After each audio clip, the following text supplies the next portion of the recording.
Welcome to History File. This unit, for the 14 to 16 age group, focuses on Nazi Germany. The programmes use an investigative approach, using first-hand evidence from 5 people who lived through the rise of National Socialism. Students can evaluate for themselves how and why Germany fell into the hands of Hitler.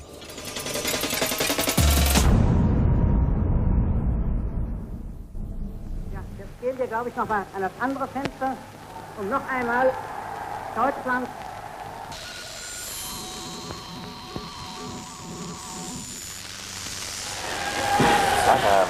Like a fire, like a blazing fire, the news spreading across Germany. Adolf Hitler, Chancellor of the Reich. 1 million hearts burning up with joy. We can see banners glowing blood red, and in the center of each one, the symbol of our hope, crooked cross, the swastika. Look at that. January the 30th, 1933. Nazi brown shirts salute their Führer, their leader, Adolf Hitler.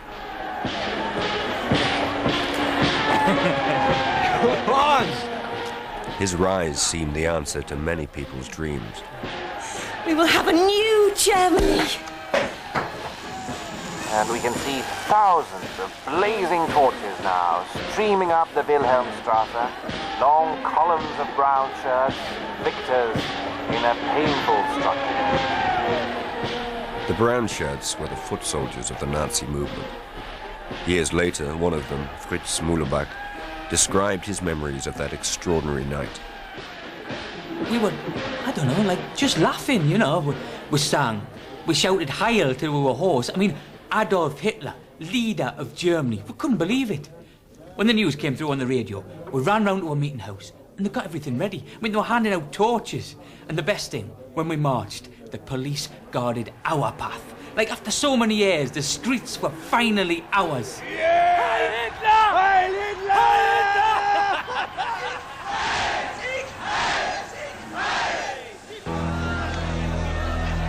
But not every German joined the brown shirts in their celebration that night. For they knew that now in power, the Nazis would allow no opposition. And all those that stood against them, Hitler had promised to destroy.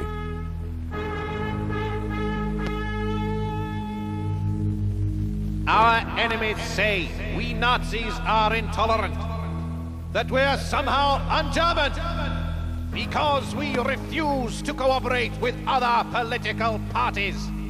I want to make one thing quite clear. They're right. We are intolerant. And I have set myself one task, namely to drive those other parties out of Germany.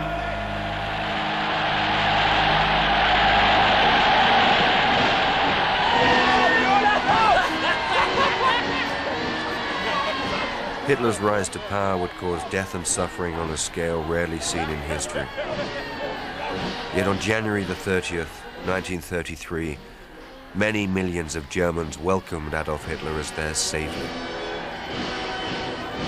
Why?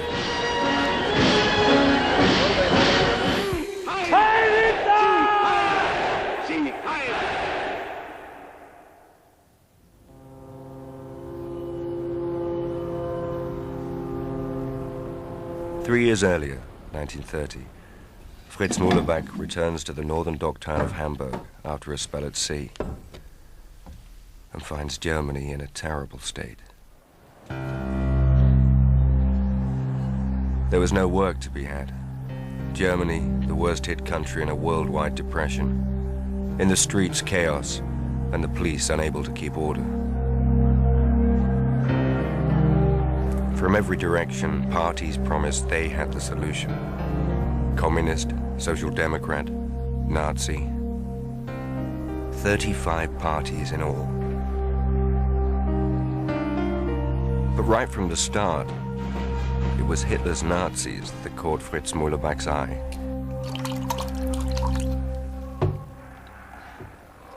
They were like smarter than the other parties. The communists, social democrats. I mean, the Nazis had uniforms, and their boots were like jackboots, always shining. It's impressive. And then, one night, I'm down the docks, and I sees this fight. Well, this fella getting beaten up. So, I goes in to help him, gets myself a torn ear. It turns out he's this brown shirt. He says, well, why don't you come along, to a meeting? That was how I got started.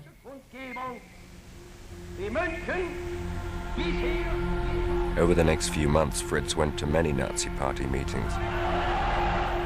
He heard speakers, he watched slideshows, he read pamphlets. And he shared a room with the brown shirt he'd rescued. From Werther, he learned why, according to the Nazis, Germany was in such a mess. He learned how, according to the Nazis, Germany would recover. Hey, I've got something for you. Have you ever read the Bible? The Bible? No. Well, you should. Here. My Struggle. Yeah, My Struggle. By Adolf Hitler. Well, it's my Bible anyway. 1924, Landsberg prison, he wrote that. They locked him up for speaking the truth, can you believe that? And in prison, he writes this. And now, I give it to you. So, enjoy. My Struggle, Mein Kampf. It's a mishmash of autobiography and history and racist venom. It covers everything from Hitler's blind hatred of the Jews to his love of boxing. But like no other source, it explains the roots of Nazism. And it dates the decline of Germany from 1918, the surrender that ended the First World War.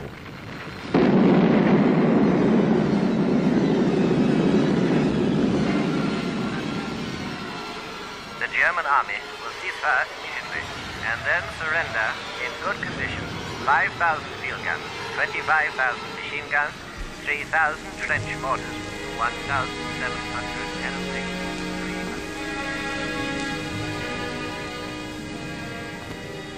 I'd never cried since the day I'd stood at my mother's grave, but now I couldn't help it.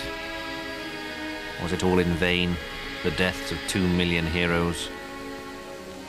I dug my burning head into my pillow and wept.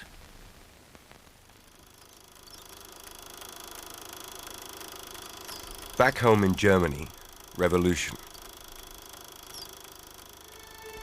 The Kaiser, Germany's all-powerful ruler, had fled. In his place, democracy, politicians chosen by popular vote. For many soldiers defeated at the front, Hitler amongst them, it seemed this revolution back home had cost Germany the war. I mean, do you think the army couldn't have won that war? They were stabbed in the back. Stabbed in the back, right. Betrayed by cowards, politicians, Jews back home. They didn't care for our honour. And all the shame our country suffered since. The criminals of November 1918. It's them as caused it all. In 1919, these same so-called criminals signed the Versailles Peace Treaty on Germany's behalf. They accepted war guilt. They agreed to pay out vast sums for war damage, despite the desperate state of Germany's war-torn economy. When years of suffering followed, inflation, food shortages, hunger, many Germans were quick to point the finger of blame. The factory owners. Right! Fat cats, bleeding the workers dry. We say no one earns more than 1,000 marks a month. No one. The Jews. Right! The old enemy. When they do something, they don't do it for Germany, do you see? They're not Germans. Who else? The parties. The parties. Politicians, right. What is this democracy? We never used to have democracy. We had strong leaders. The Kaiser, eh? We never voted for him. And was Germany ever so weak under the Kaiser? I spit on freedom. It's the patriotic thing to do. What was happening was like, I don't know, like fog, clearing. And suddenly it all made sense. I mean, we'd never talked about politics when I was a kid. But Werther, well, he'd go on for hours. And it was all so right. You've got all these parties, and no one party's got enough votes to rule, yeah? So, they do deals. They're always selling out. Well, the Nazis, right from the start, they're saying that's not the German way. Right from the start, the Nazis wanted an end to democracy. They wanted all power back in the hands of one man. And that one man, they felt, should be Adolf Hitler. He drifted from the army to politics. He'd gathered support in the beer halls of Munich. But his time was not yet right. When 4,000 Nazi brown shirts rose in rebellion in November 1923, their weapons arrived without firing pins. Hitler was imprisoned, wrote Mein Kampf, and the first chapter of Nazi history was over.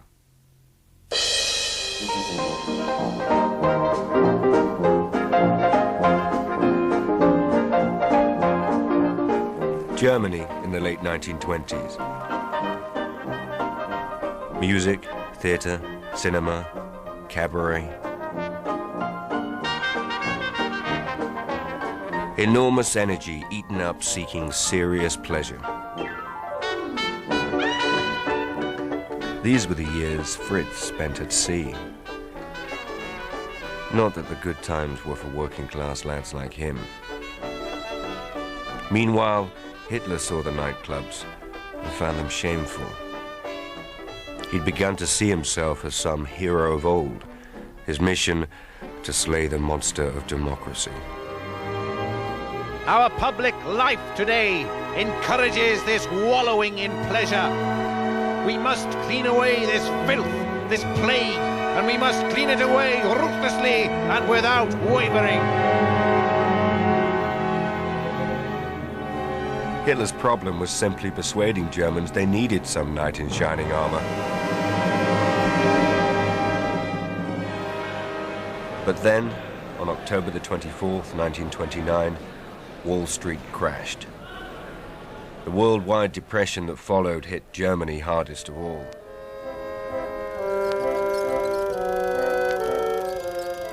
With some satisfaction, Hitler realized his day had come. Such contentment. Never in my life did I feel such contentment. To see hard reality open the eyes of so many millions of Germans deceived for so long.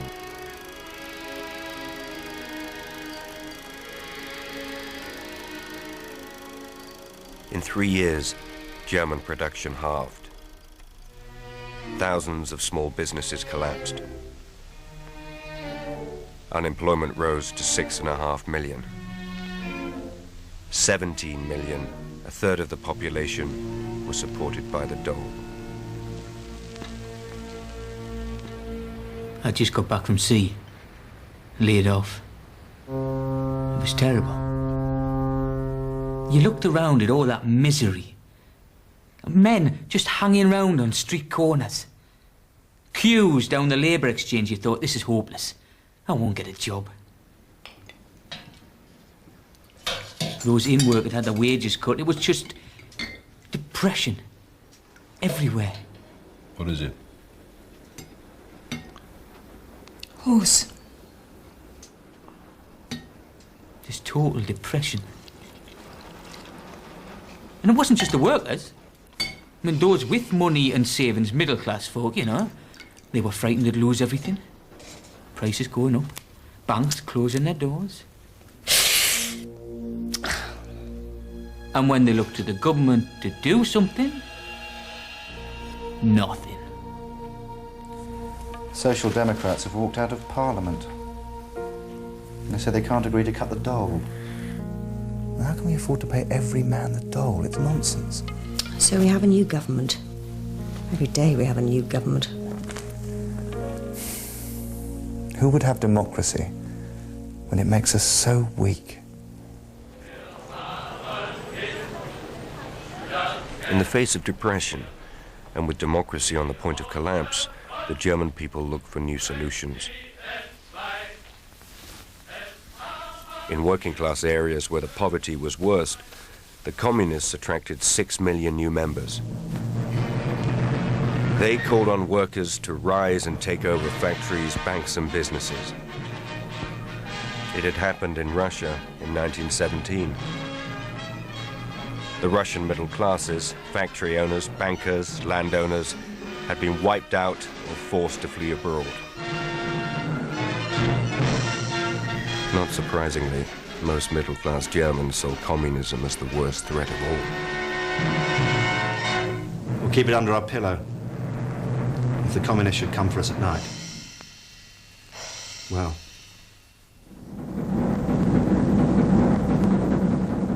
Into this confusion, the Nazis emerged as something new.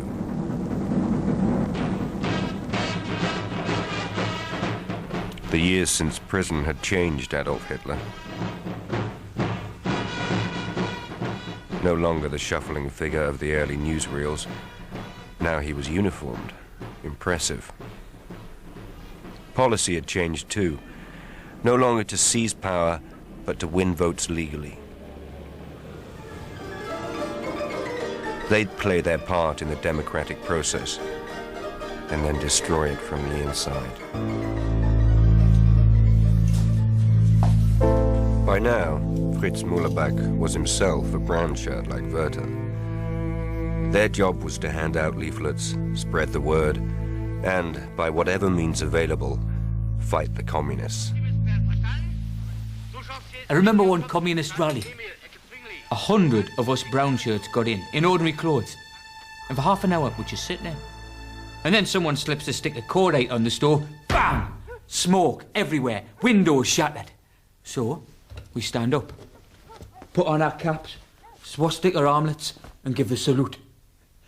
The Reds start shouting, running about the place like a load of rats on heat, making for the doors. So, we smash the chairs, like we'd been taught. And armed with the chair legs, we'd go for them. Do as much damage as you can before the police arrive.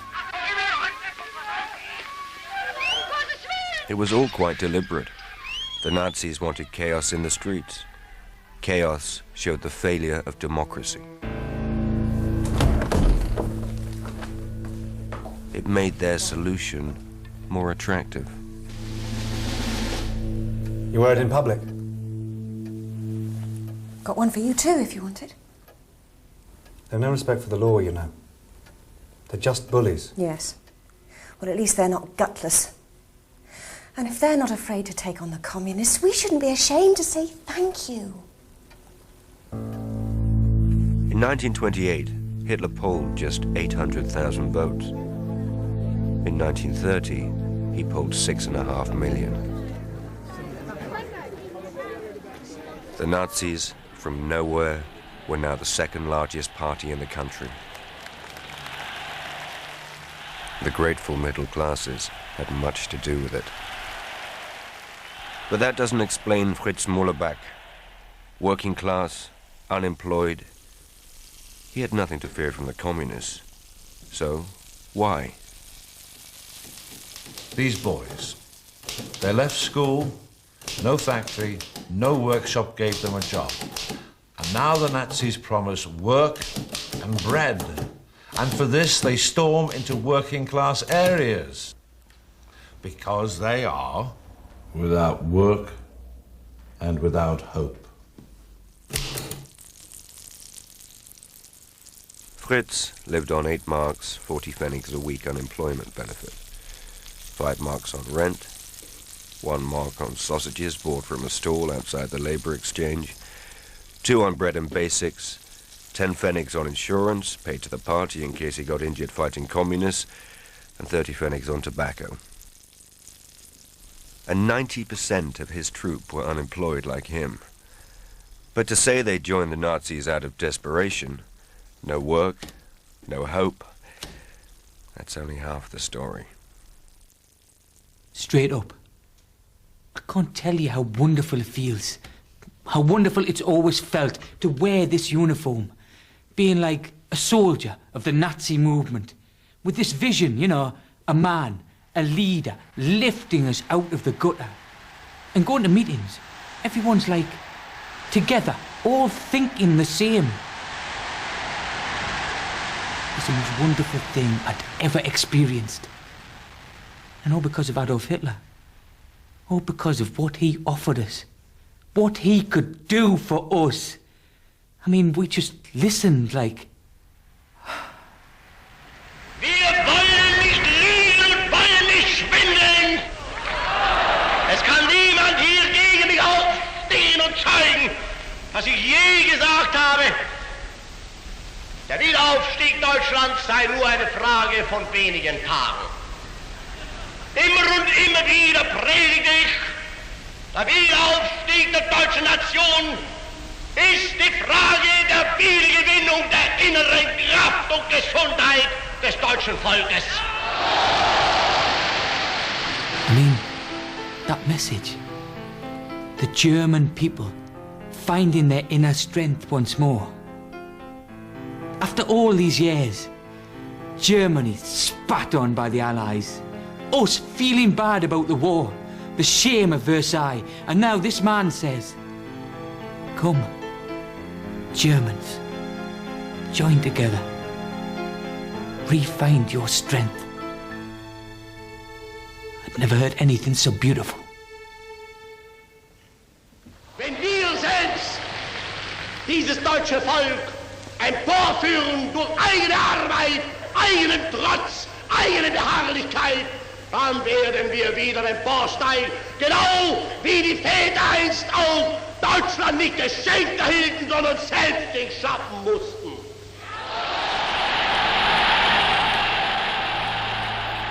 Without Hitler, the Nazis had nothing. Their vision was of national revival through obedience to a strong leader. But only Hitler had skill and charisma enough to play this role of savior.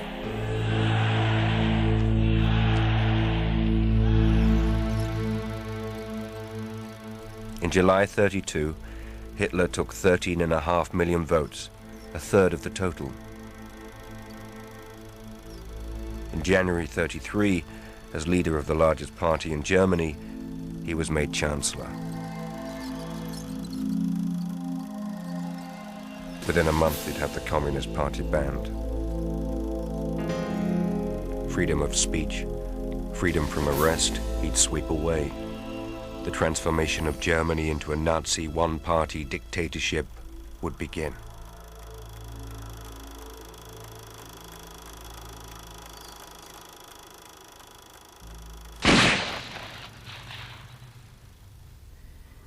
And if now we've got to do things that some people don't like, well, it seems to me you've got to take the rough with the smooth. Hitler was given us by God, that's what I think. And being part of him, following, no questions, that's the only way to get Germany out of the mess.